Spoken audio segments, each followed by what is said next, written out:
Welcome to Sun City in Focus, a lively look at people, places, events, and lifestyles of the original Sun City. From A to Z, put into focus today by Rich Hofer. Welcome to a brand new program that will help you learn more about this wonderful place we call Sun City, Arizona. In this series, we're going to take you on some fantastic tours of places you may be familiar with, places you've probably never seen before. And we'll talk to some interesting people that make Sun City the most vibrant and incredible 55-plus active community in the world.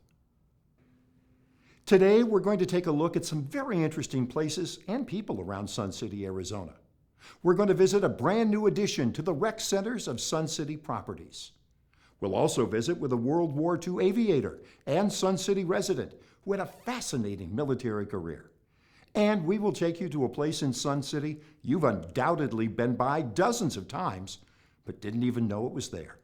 But first, we're going to welcome to the show Sue Wilson, president of this year's Board of Directors of the Recreation Centers of Sun City, to tell us what's going on with the board and what to look forward to in the coming months. I had the opportunity to sit down and chat with President Wilson. It's a pleasure to welcome Sue Wilson, president of the Rec Centers of Sun City Board, with us.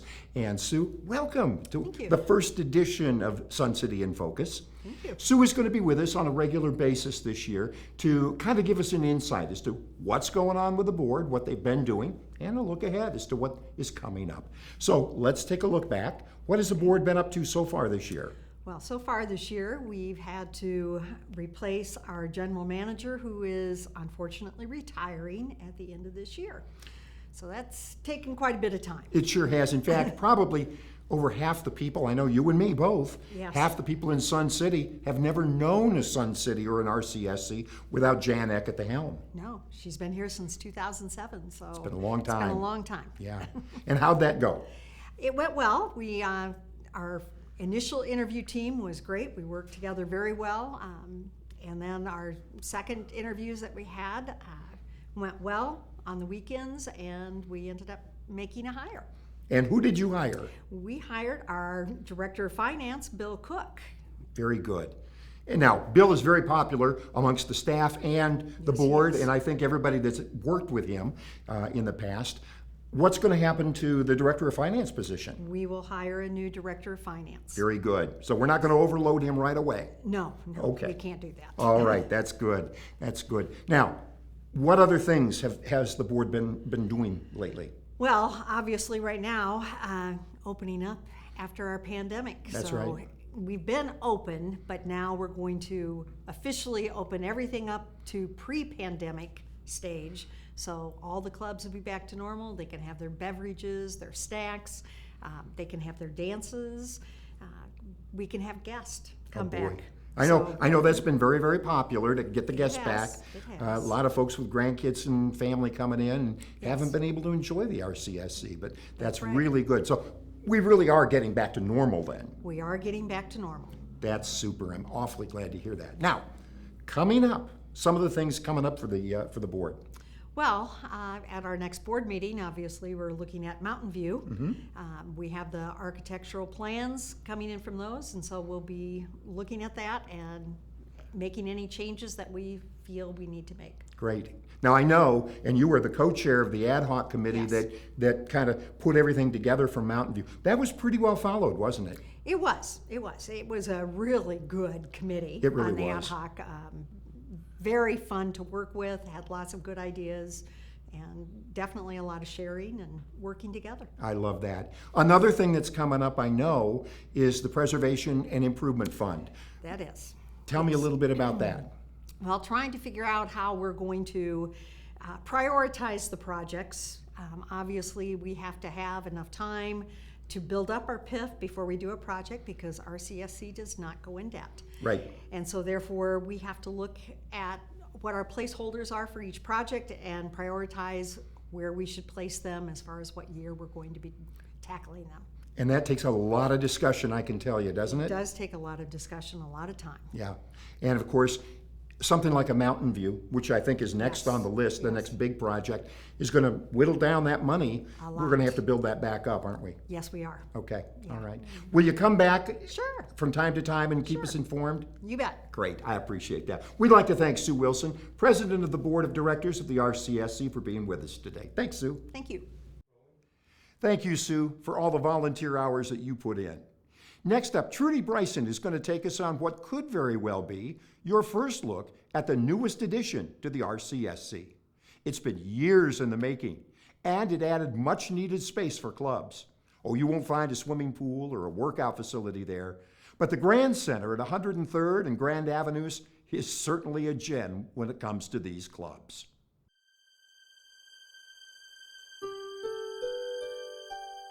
Good morning, Trudy Bryson here, and we are at the brand new Grand Center here in Sun City.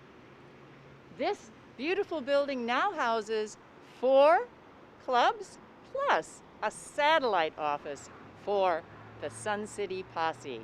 Let's take a look inside. And good morning, Dave. How are you today? Just fine. Good morning. And tell me, how do you like your digs?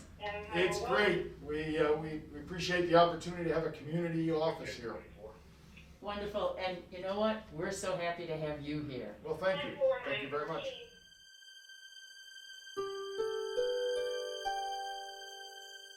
And here we are with Pam Herman, who's the president of the Clay Club. Tell me, Pam, how do you like your new location? I really like it. It's nice and neat, it's clean, and it's big, and we needed that. It needs tables, and we have room for all the tables we need. Fantastic. Yeah. Well, can we just stroll around and take a look? Certainly.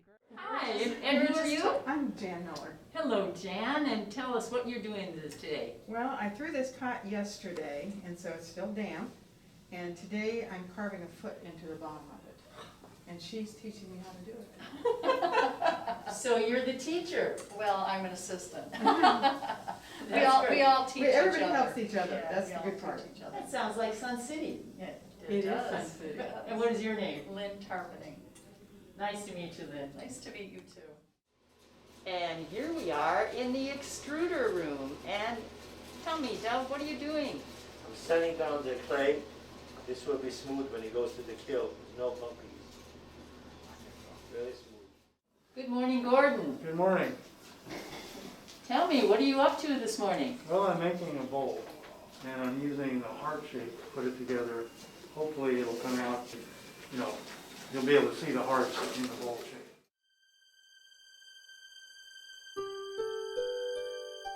Here we are with Larry Bilderbeck. Morning, Trudy. How are you? I'm very well, and Welcome. tell me, what is your position here at the Garden Club? I'm the greenhouse chairman. So our club, like most clubs, organized by committees.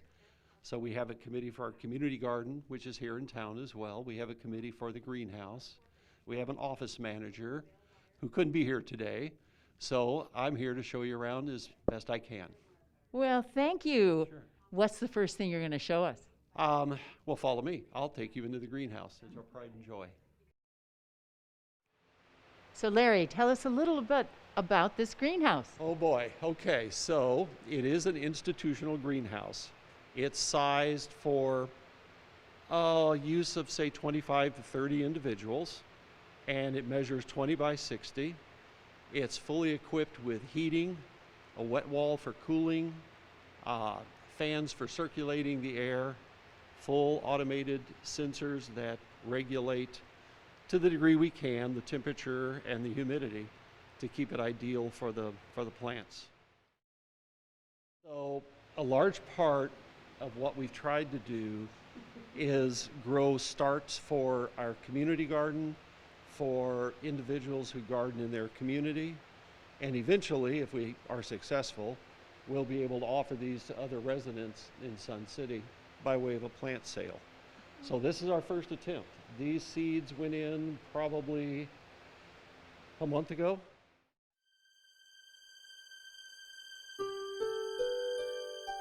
And here we are at Jewelry, Stained Glass, and More with John Schmidt. And are you the president? Yes, ma'am. I think I've been at it for about 7 or 8 years already. It seems like it's a permanent job. Well, yeah, that's because you're so good at it. Oh, well, thank you. So, when did you move in here? This summer, July. July. Yes. Were you the first club to move into the center on Grand? Yes, we are. We're the very first ones. Awesome. And how do you like your new place here? It's much better. We got about 1,000 square foot more than we had before. And of course, we started stained glass a couple of years ago, so we really needed the room. And RCSC did a great job for us. We really appreciate it. Awesome. Can you take us on a little tour here? Well, sure. Right behind you is all of the items for sale, and in this cabinet we got items for sale. And so take a tour, take a look.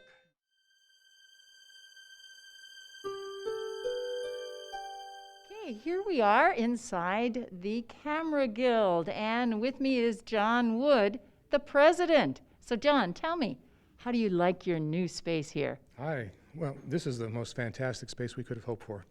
We have so much more room for display purposes. We have our gallery section. We have training for computer processing. We have a room separate for that. We have a studio where we can shoot, leave the lights up full time, and work with that. We have a wet dark room. We have a framing area. We just have pretty much everything that we had hoped for when we moved in. That's great. And tell me, when did you move in? Well, it was the middle of summer. John, tell me, how often are you open? Well, right now, because of COVID, we've gone back to our summer hours, which are Tuesday, Wednesday, Thursday, 9 to 12. Normally in the winter, we'd be open Monday through Friday, 9 to 12, and that would be for or general membership use. However, this great club room is available to the club members whenever the Grand Center is actually open. With the use of a key fob, they can come in the door and utilize a computer or a piece of equipment, look at a video, do anything they want to do, photographically oriented, anytime they want, as long as the Grand Center is open. Thank you, John. Oh, you're welcome.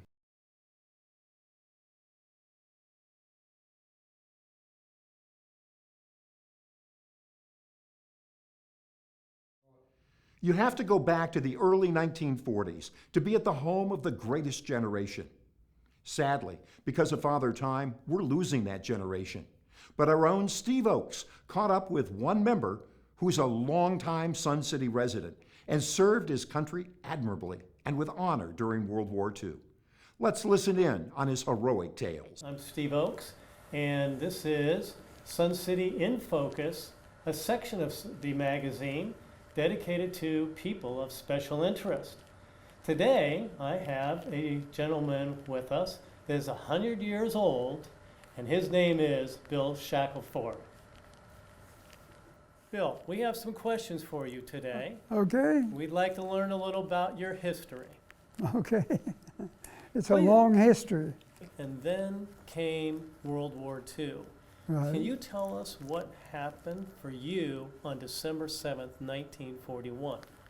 Well, December 7, 1941, I at Ohio University, that gentleman there, you went to Ohio University? Yes, he did, as Yeah. a matter of fact. I was in the Theta Chi fraternity house on Sunday, listening to the radio and records. We had records in those days. I listened to records, and it came on the radio, announcing that the Japanese had attacked Pearl Harbor. Wow. I had such a nice life going there, and then wow, really. It was a big deal day. Well, it isn't like we kind of knew things like this were going to happen. To us at that time, it was a wow thing. Man, everything's going to change. Mm-hmm. Yeah. But anyway, the next morning, 3 of us from my fraternity went down and enlisted in the service. I enlisted in the Army, or the Navy. So when I went in the Navy, the first place they sent us was to a pre-flight school at the University of Athens, Georgia. And they taught us phys ed and classrooms. And then we went from Athens, Georgia to St. Louis. There we flew. We flew N3Ns and in the Navy biplane, I forget the name. And we flew those for formation pilots and so forth. But I left that early because I already knew how to fly. So then they sent me to Pensacola. And I was there for a year. I graduated from Pensacola in August '43, I think it was, as an ensign in the Navy. Ensign in the Navy? After Pensacola, we went to combat training. In Jacksonville, Florida, they had a school was taught by fellows that had actually been like at Guadalcanal and Solomon's and the islands down there, and on a carrier. So they had that experience. And they taught us how to do, not land on a carrier, but they taught us about gunnery, we had mock air fights and strafing and shooting at a sock. They taught us gunnery and everything. This is after we graduated from Pensacola. We spent about a year at Jacksonville at this training. From Jacksonville, I went to Cashew Unit at San Diego. There was a squadron that needed pilots, so that's what a Cashew Unit does. Carrier Aircraft Service Unit. They serve pilots, so they sent 3 of us to this squadron that was being formed up at Watsonville, California. So we went up there, and it was just being formed. We had we did fly up to that time. The only combat plane I'd flown was an F-4F, but the new squadron had F-6Fs, which was the latest in the Navy. And what was the common name for that? Hellcat. Hellcat. Right. And there we learned a lot about squadron, flying in a squadron and listening and doing what you're told and things like that. Do you think there was a particular reason they called that airplane the Hellcat? Well, Grumman started that plane. That was the first F-4F was a Wildcat. So when this plane was built, they figured, man, and it really was a different. Wow, you can't believe it. It was really a Hellcat. I guess I didn't name them, of course, but that's the way they wanted it to look ferocious. We flew up to Seattle in our own planes and landed in Seattle. Then they had a CVE, a small carrier, out in the ocean there, cruising just for this job. So when we took off from there to the land and made our first landing on an aircraft carrier. Each of us made 5 carrier landings that day up there. And everybody in the squadron passed. Everybody passed. Nobody had a crash or anything, which was a pretty good record, I thought. Yeah. Yep. Well, we did a good job, all of us. Okay, good. So you were assigned to an aircraft carrier out in the Pacific, right? Okay. Can you tell us, did you have an incident while flying over the Philippines? We made a strike on Iloilo, which was about the only city on Panay. the island. That's the Philippines. Of Panay, in the Panay. Philippines. Okay. Our mission was to destroy 3 oil barges that were in port, and also anything else that moved, you might say. So we went in and we had 100-pound bombs. We dropped those on the barges, and then we attacked the airfield. And during the airfield attack, my engine quit.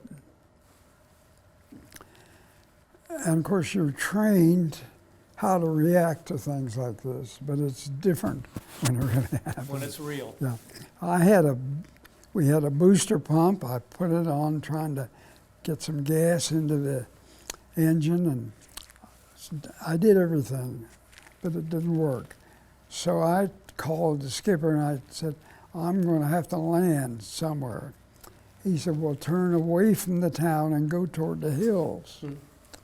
And I did that, and all I saw were rice fields, beautiful, green. Looked like a big golf course, the whole island. It was full of, and I landed on one of them. I left my wheels up and landed in a rice paddy, and it was very gentle, just like a lot less than a carrier landed, a jolt. I got out of the plane, and like he said, head for the hills, and I did. I got up on the path on that direction.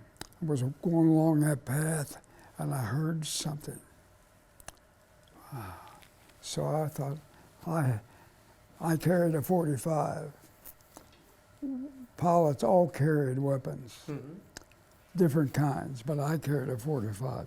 So I got my .45 out, and when I finally saw the guy come up the path, I stepped out in front of him and, halt, me Americano. Dumbest thing I ever said. He said, oh, are you the American that was shot down? And he introduced himself. He said, I'm so-and-so. I went to school in the United States. I graduated from UCLA. And here I am giving him Americano. But he took me to the guerrilla headquarters.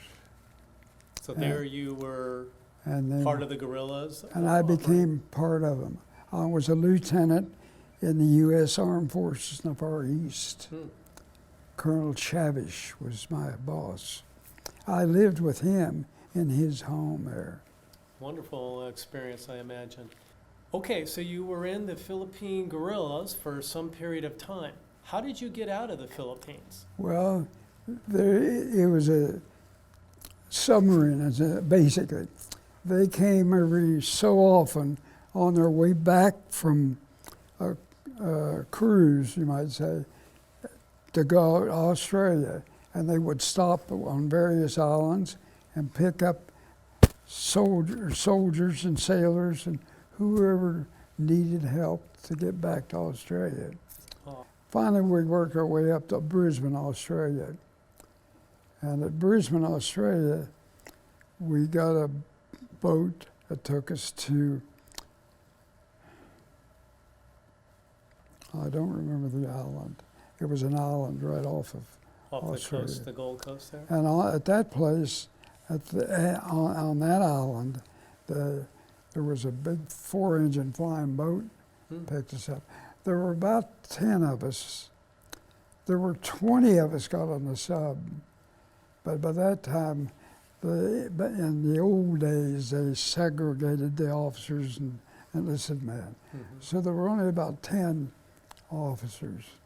And they had a big 4-engine plane there going back to the States. And we got on that and came back. So you're back in the States, and I understand that you received the Distinguished Flying Cross. Can you tell us what you received that for? Well, well, not really, I can't. Okay. it's a long lot of things. It was a kind of a resume of a lot of things I did. It wasn't just one dogfight, say. Well, I will say I love the Navy life as far as things like that go. I really, I have to say that even the worst bases and things, I still like the Navy. There was a really classy group of people. And you show it with pride with your Navy cap. Well, they were really struggling. See, this is the first real war, first carrier war we ever had. And they were learning the same as I was learning, basically. They were just one jump ahead of me, or us, I'll say. So you have to admire them, and I was real proud to have been involved in the whole thing, yes. Well, we're very grateful for your service, sir. So that brings us to the question of, how does someone live to 100 years of age and look as good as you, Bill? Well, the thing to do is do what I did. I wasn't trying to be 100 years old. I was trying to live till next year, basically. 1 year at a time. So that's really what it's like. Okay. I think sometimes, well, maybe being raised on a farm, you know, with good hours and good food, that may have had something to do with it, but maybe not. I don't know. And walking. Walking certainly helped, and I've always had a good mental attitude toward. Good humor, I've noticed already. So good humor, walking, and good eating. Is that your recommendation? That is not, I'm not giving advice to anybody. People are so different. But if I was to say that it was that long life, it would be probably those things, yes. Well, Bill Shackelford, this has been a pleasure and an honor for me to have this discussion with you, and I hope many other Sun City people learn and enjoy this discussion as well. Thank you very much for your time today. Well, thank you very much. I've enjoyed it. I always enjoy getting a chance to talk.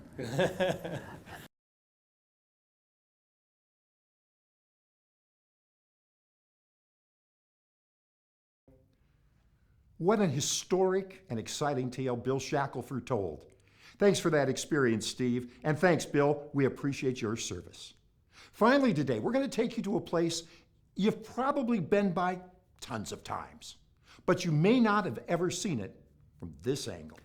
We rejoin Trudy Bryson for a look at something on Sunland Drive that you're going to be amazed to see. Good morning, Trudy Bryson here, and I am on Sunland Drive with three very special women. And they are very special because they have done something here in Sun City to brighten all of our lives. They have taken a barren piece of property, a street, and created a beautiful cactus and painted rock archway.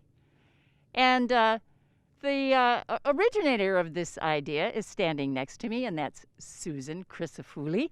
Susan, how did you get this idea? Well, when I first moved here, like you said, this was kind of a barren piece of property. So I thought it would be nice to put some plants in and give the property a little bit of life. So late at night, I would come out and plant the plants because I didn't know if it was okay with the city or the county. And so I just started planting plants, and before you knew it, people started catching me and realized I was the one doing it, and just got a lot of positive comments about it. So I just then continued to do it. Wonderful. And did you have a little help from Sherry Sharp right next to you? Yeah, I started doing it by myself, and then one day Sherry, who is a pride, who keeps the street nice and clean.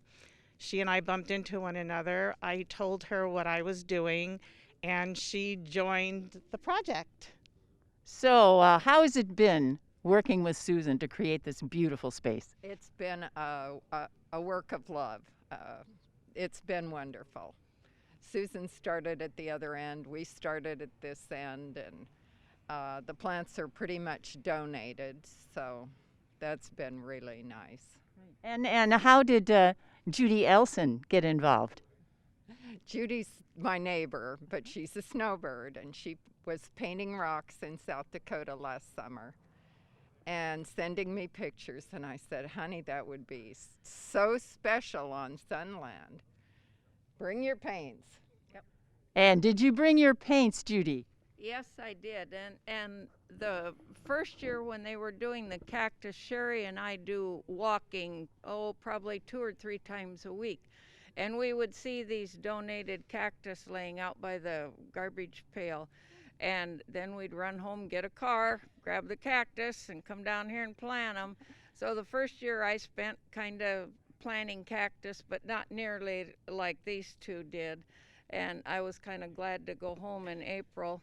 And then I started painting rocks for a hobby in South Dakota, but my main thing was I'd send them to Sherry because she enjoyed seeing them. And then she said, well, how about some rocks on Sunland? And I thought, well, I could do that if you guys have rocks, because I really haven't seen any rocks down here other than landscape in a yard. And she said, oh, we will find you rocks. So when I got down here in October, they had rocks, and then some of the people that live in Sunland started bringing me rocks. They brought me trunk loads of rocks to paint on because they enjoyed walking here. And my husband walks over here. He ran into one lady who had her husband here in a wheelchair, and she said, I just had to go home and get him and bring him over here to see this. And she said he has not been out of the house for 2 years.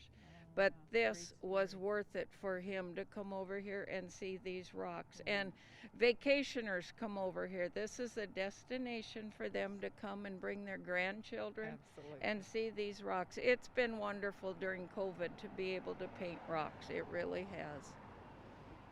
Wonderful, and we're so glad that you all decided to do this. Tell me, how many plants have you planted here along this quarter-mile stretch of Sunland Drive? Yeah, there are over 250 plants. And how do you water those in the summer? We had such a hot summer. Yeah, that's the difficult part. Unfortunately, we don't have any self-watering system here, so Sherry fills big tubs up, puts them in the back of her car, and we hand water. Right now, we're just doing it once a week, but in the summer, we do it 3 times a week, and we're always glad when we get a little bit of rain. So anybody that wants to help water, please get in touch with one of us. Great. We will definitely make sure that they know this. And I have to tell you, you 3 ladies are absolutely wonderful. You really epitomize what we all say about Sun City. Sun City, the city of volunteers. And you guys deserve a big hand. Thank you all so much. Thank you. Thank you, Trudy, for that remarkable view at Sunland Drive. Well, that's going to wrap up this edition of Sun City AZ in Focus. We'd like to thank today's participants for helping us kick off our inaugural episode, especially Bill Shackelford and the remarkable tales he told. And we invite you to tune in for our next episode, where we once again explore Sun City, Arizona in ways you've probably never seen. For Steve Oakes, Trudy Bryson, and our entire crew, I'm Rich Hofer, and we'll see you next time on Sun City, Arizona in Focus.